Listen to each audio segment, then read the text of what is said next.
ये वाला part machine का बॉडी होता है और इसका जो शेप है सिलिंड्रिकल का शेप होता है। ये जो शेप देख रहे हो वो सिलेंडर जैसा शेप है।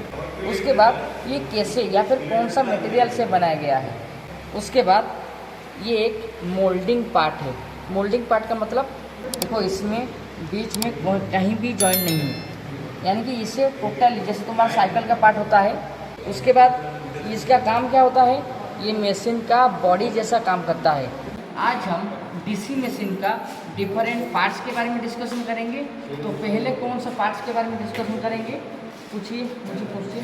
सर ये जो योग है इसके बारे में हमें थोड़ा बताइए। तो पहले आज हम डीसी मशीन का जो पार्ट्स है, पहले आज हम योग के बारे में डिस्कशन करेंगे। तो पहले हम जानेंगे योग के बारे में, जिसे हम एक मशीन का बॉडी कहते हैं। ठीक है, ये वाला पार्ट मशीन का बॉडी होता है और इसका जो शेप है सिलिंड्रिकल का शेप होता है। ये जो शेप देख रहे हो वो सिलेंडर जैसा शेप है। जो पहला पॉइंट होगा वो होगा it is cylindrical in shape.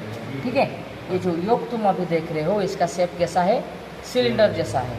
ठीक है, उसके बाद ये कैसे या फिर कौन सा मटेरियल से बनाया गया है, ये बनाया गया है कास्ट आयरन से।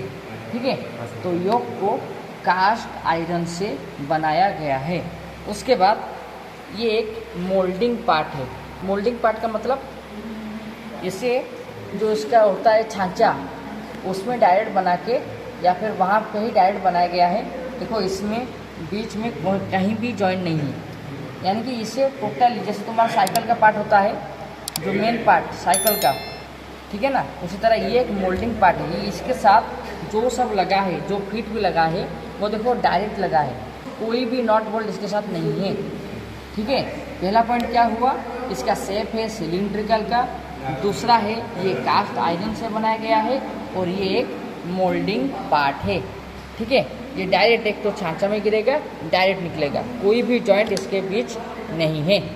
ठीक है, उसके बाद इसका काम क्या होता है, ये मशीन का बॉडी जैसा काम करता है।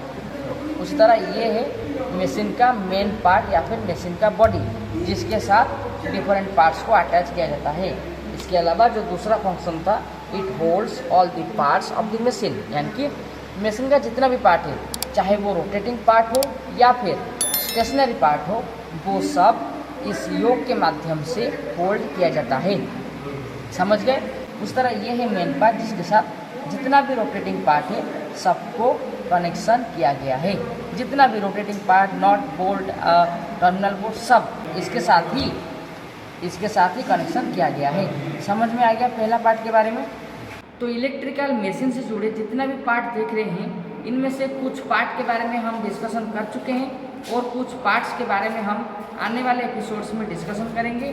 तो इसी तरह से जुड़े नंबर ऑफ पार्ट्स या फिर इलेक्ट्रिकल मशीन का जो पार्ट्स है, कंस्ट्रक्शन और फंक्शंस के बारे में जानने के लिए हमारे चैनल को सब्सक्राइब जरूर कर दीजिए। और हाँ, इसी तरह से जुड़े वाइटल्स वीडियो मेरे स्टूडेंट के साथ जो वीडियो है ग्रेजुअली आपके सामने आता रहेगा। तो आपका सुझाव विचार को भी हमें कमेंट के माध्यम से जरूर बताइए। और हाँ, लेटेस्ट नोटिफिकेशन के बारे में जानने के लिए बेल आइकन में जरूर से जरूर ऑल ऑप्शन को या फिर जो नोटिफिकेशन में ऑल ऑप्शन आता है उसको भी क्लिक कर दीजिए। तो मिलते हैं डीसी मशीन से जुड़े और एक पार्ट्स जिसका कंस्ट्रक्शन और फंक्शंस के बारे में जानेंगे। Thank you.